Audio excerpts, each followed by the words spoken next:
Voilà, bonjour à tous. On se retrouve ici pour un nouveau tutoriel donc sur la validation des implants. C'est une étape très importante. On sait que dans tous les travaux implantaires plurals, la grande problématique est la passivité des travaux. Et il n'est pas toujours évident en fait de valider la position des analogues sur notre modèle par rapport à la position réelle en bouche chez le patient. Ici, il y a deux méthodes classiques, donc la clé de validation en plâtre. Mais comme on sait, cette clé en plâtre peut casser et si elle casse, le dentiste va devoir refaire une empreinte et vous allez devoir refaire une clé en plâtre. Or, avec la méthode que je vais vous donner, ça vous évite de refaire une clé de validation. Cette clé de validation va servir en fait d'enregistrement directement en milieu buccal. Donc, on va réaliser ici une barre. Donc sur 34, c'est un pilier. Ici, transvissé, situation oui, scan de gencive oui, scan adapteur également. Et on part sur une pièce qui sera imprimée en 3D. Je copie simplement ici les autres positions implantaires. Donc j'ai 4 implants en 44, 42, 32 et 34. Et en intermédiaire ici, on va mettre un segment de barre, toujours avec une situation et une gencive séparée. Je valide et je copie avec CTRL. Voilà, on se retrouve ici avec le modèle scanné, la situation qui est parfaitement adaptée, on peut le voir ici grâce au mouchetage. Ici donc pas besoin de positionner le modèle, on passe à l'étape suivante.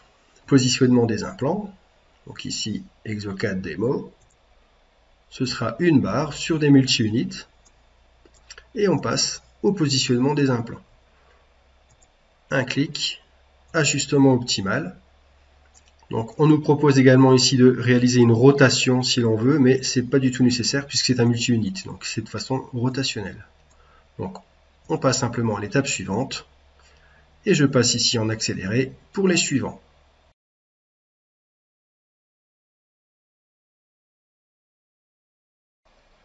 Voilà, on se retrouve ici donc avec nos multi-units en place sur la gencive.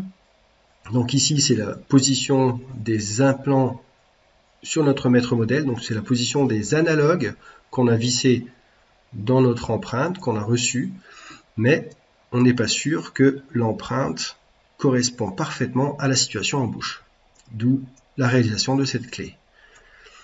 Ici donc profil d'émergence, toutes ces étapes-là en fait on va s'en passer, on n'a pas besoin d'adapter le profil d'émergence. Ici un simple tube de cheminée suffira. Suivant. Pareil, ici, en fait, il va nous positionner les dents du commerce. Nous, on a scanné une situation. Donc, je vous conseille également de réaliser donc, un montage esthétique avant chaque travaux implantaire sur un édenté total, même sur un édenté partiel.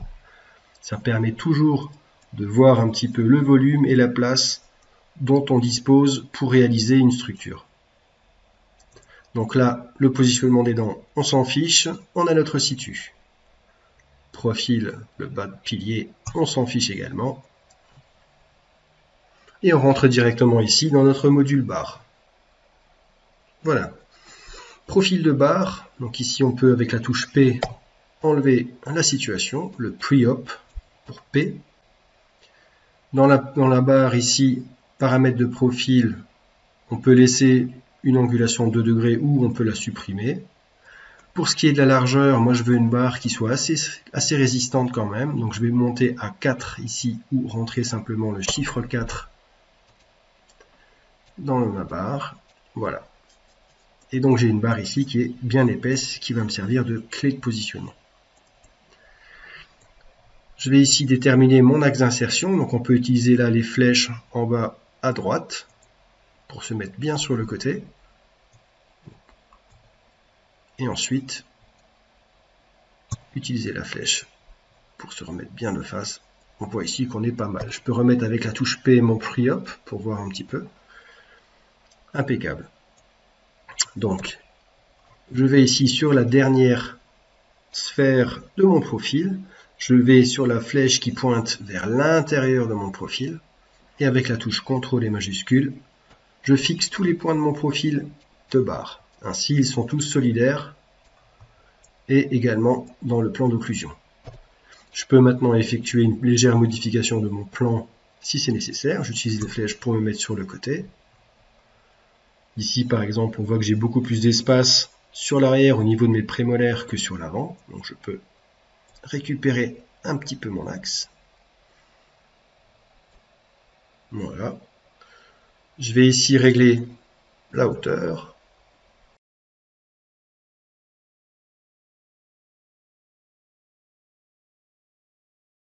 On a réglé ici notre hauteur. Je vais pouvoir supprimer mon pre-op. On positionne la barre à l'emplacement voulu. Donc là, hop.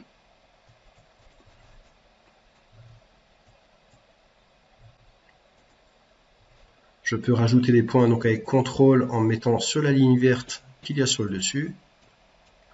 Alors j'évite de rajouter trop de points au départ, sinon après j'ai trop de points à bouger sur mon profil. Si on veut vraiment l'adapter à la gencive et avoir tous les points dont on souhaite, on peut tout à fait rajouter des points à la fin une fois que le profil est en place. Ici, la position est quasiment bonne. Je vérifie avec ma situation ou mon pre-op, toujours touche P.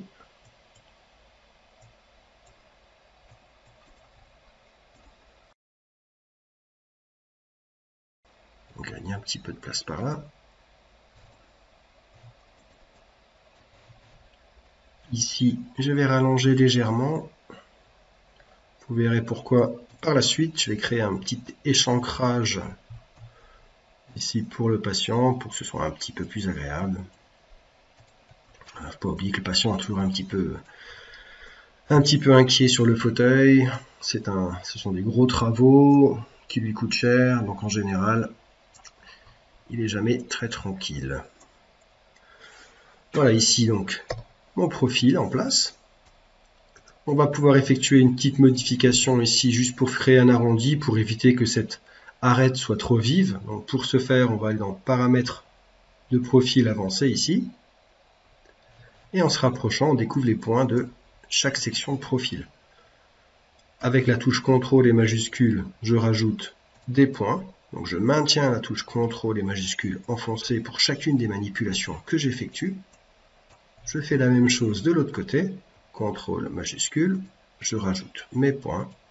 Et je garde CTRL majuscule enfoncé quand je déplace mon point. Et ainsi, l'action que j'ai effectuée sur cette partie du profil s'effectue tout au long du profil. Voilà, on voit que j'ai une barre qui a un arrondi plus sympa. On va désactiver ici les modifications de profil avancé pour éviter d'avoir tous ces points en visuel. Donc là, cette fois, on va arrondir directement notre profil. Je réajuste légèrement les points qui ont besoin d'être bougés, ou j'en ajoute si nécessaire.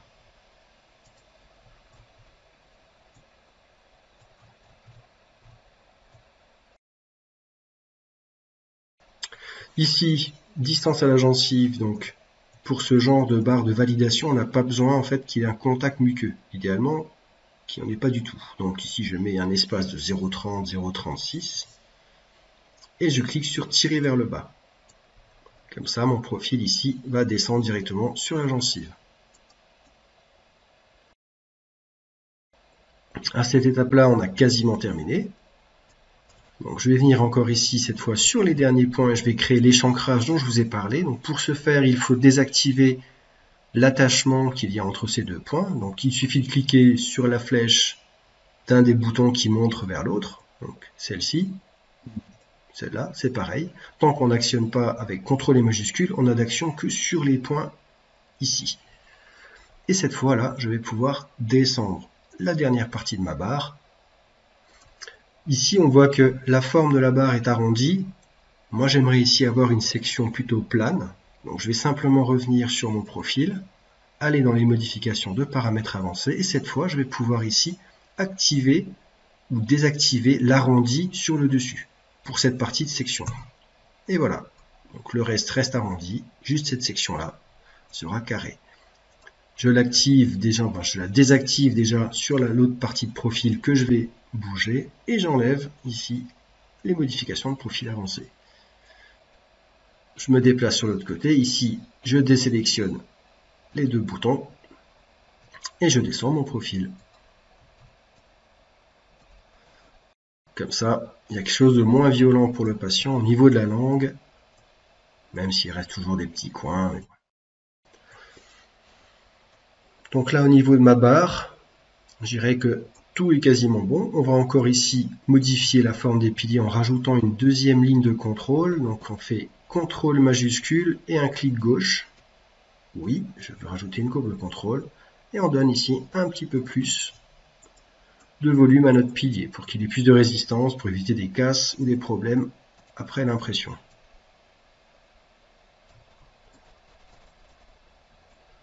Et ainsi de suite. Donc CTRL majuscule, clic gauche, je valide et je donne un peu de volume. CTRL majuscule, clic gauche et pareil, un petit peu de volume. Voilà, ça va donner plus de résistance en fait à notre barre. Très bien. Ici, on passe à l'étape suivante.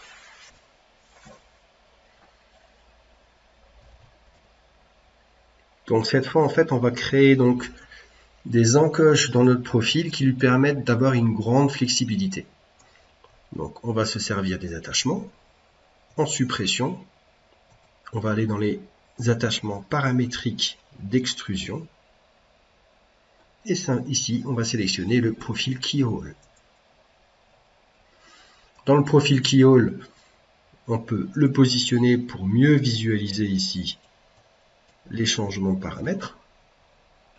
Sur la hauteur, donc on peut modifier la hauteur pour être sûr qu'on coupe bien notre profil. Et ici, la hauteur totale va nous changer ici la longueur de notre profil. Donc cette fois, je me positionne bien face à ma barre. Je mets mon attachement en place. Je peux ici donner de la transparence à mon profil en appuyant sur la touche majuscule et sur la roulette de la souris. Ça marche sur tous les éléments, on peut faire ça sur les attachements, sur la barre, sur tout ce qu'on veut. Je positionne ici mon attachement de coupe cette fois, donc il va couper à travers. Donc cette forme arrondie sur le dessus, mécaniquement, répartit les forces et évite en fait que lors de la flexion de la barre, il y ait une casse à ce niveau-là. Donc c'est vraiment le profil parfait pour ce que l'on souhaite faire de cette barre. Je fais un double clic pour la valider. Je positionne cette fois le même profil dans l'autre sens. Toujours faire attention aux épaisseurs minimum. À l'arrière, à l'avant, parfait. En général, on essaie de laisser ici un petit millimètre à peu près. Comme notre profil est assez épais, on n'aura pas de risque de casse. Et je valide. Ou on applique ici par la touche appliquer. Et voilà, donc on va créer comme ça, entre chaque pilier, des zones souples. Ces zones souples vont permettre en fait de garantir la position de la barre sur les implants en bouche. Et ensuite, une fois que la barre sera positionnée en bouche, il n'aura plus ici qu'à remplir les espaces avec de la résine photo qu'il polymérise en bouche directement. Je vais passer en accéléré donc pour la suite.